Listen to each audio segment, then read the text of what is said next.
వీక్షకులందరికీ నమస్కారం. రైతు సోదరులకి మరో భారీ ఎదురు దెబ్బ తగిలిందనే చెప్పాలి.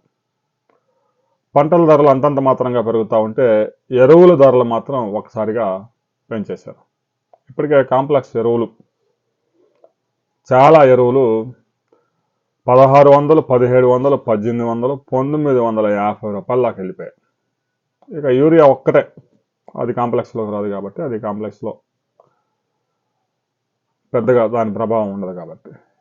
ఇక ముఖ్యంగా ఎరువుల ధరలు గనక ఎంత పెంచారు గత ఏడాదికి ఈ ఏడాదికి మనం పరిశీలించినట్లయితే 10, 26, 26 ఈ ఎరువును రైతులు ఎక్కువ ఉపయోగిస్తూ ఉంటారు. 2024లో 1450 రూపాయలు ఉంటే 50 కేజీలు ఈ ఏడాది ప్రస్తుతం 1920 రూపాయలకు పెరిగింది. అంటే దాదాపుగా 500 రూపాయలు 50 కేజీల మీద పెంచేశారు. 2020 1350 నుంచి 1450కి అంటే ఒక 100 రూపాయలు పెరిగింది. 24 1800 1900 అయింది. ఇక 1435 1850 నుంచి 1950కి పెంచారు. 16 1550 నుంచి 1650 చేశారు. 28 1800 నుంచి 1900 చేశారు. ఇక 15 1450 నుంచి 1650కి పెంచారు. ఈ విధంగా ఎరువుల ధరలు ఎగబాకుతూ పోతా ఉన్నాయి. ఇక మద్దతు ధరలు అంటే క్వింటాకు 50, క్వింటాకు 20 రూపాయలు పెంచుకుంటూ పోతారు. కాంప్లెక్స్ ఎరువుల ధరలు విపరీతంగా పెంచడం వల్ల రైతులు యూరియాని విపరీతంగా ఉపయోగిస్తూ ఉన్నారు. తక్కువ రేట్లో వస్తుంది అదే రైతులకి. అందువల్ల యూరియా ఉపయోగించాల్సిన దానికన్నా కొన్ని పంటల్లో 500 నుంచి 800% అధికంగా ఉపయోగిస్తూ ఉన్నారు. ముఖ్యంగా వరి సాగులో, చెరకు సాగులో, మిర్చి సాగులో, మొక్కజొన్న సాగులో, కూరగాయల సాగులో 70% యూరియాను వాడుతున్నారు. మిగతా కాంప్లెక్స్ ఎరువులన్నీ 1800, 1900 ఎంఆర్పి రేట్లే. ఇక ఎరువుల వ్యాపారుల దగ్గర అప్పులకు వెళ్ళినప్పుడు దాని మీద ఇంకా 200 గోదాం మీద వేసుకుంటారు. ఈ విధంగా ఎరువుల ధరలు, కాంప్లెక్స్ ఎరువుల ధరలు విపరీతంగా పెంచడం, యూరియా ధర ఒక్కటే రైతుకు అందుబాటులో ఉంచడంతో యూరియా వినియోగం విపరీతంగా పెరిగిపోయి చీడపీడలు ఎక్కువైపోతా ఉన్నాయి. చీడపీడలు పెరిగిపోయిన తర్వాత వాటిని నివారించడానికి మరలా రసాయనాలు పిచికారీ చేయాల్సి వస్తుంది. చూస్తూ ఉంటే ఇదేదో మాఫియా దీని వెనుక ఉన్నట్టుగా అనుమానాలు వస్తూ ఉన్నాయి. కాంప్లెక్స్ ఎరువుల ధరలు అయితేనేమో బస్తా 2000 రూపాయలు తీసుకెళ్లారు. యూరియా ఎరువు ధరను అక్కడే ఎందుకు ఉంచారు?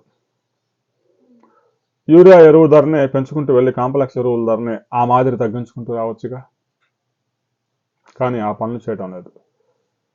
యూరియా చైనా నుంచి పెద్ద ఎత్తున లక్షల టన్నులు దిగుమతి చేసుకుంటూ భారతదేశంలో రైతుల పేరుతో పారిశ్రామిక అవసరాలకు తరలిస్తున్నారు అనేది పచ్చి నిజం.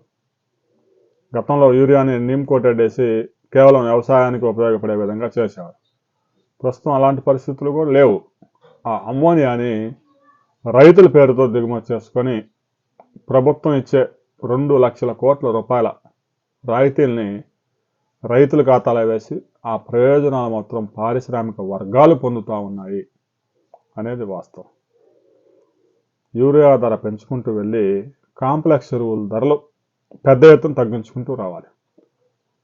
అప్పుడే యూరియా ఎంత వినియోగించాలి, కాంప్లెక్స్ ఎరువులు ఎంత వాడాలి అనే దానికి సంబంధించి రైతులు కూడా అంతే వాడతారు. అంతేగాని యూరియా ధర 260, 300 రూపాయల ఉంచి కాంప్లెక్స్ ఎరువుల ధరలు 2000 రూపాయలు చేస్తే రైతులు ఏం వాడతారు? 4 బస్తాల యూరియా, 1 గోతం కాంప్లెక్స్ ఎరువు వేస్తారు. చీడపీడలు పెరిగిపోతాయి. మళ్ళీ వాటిని అదుపు చేయడానికి రసాయనాలు.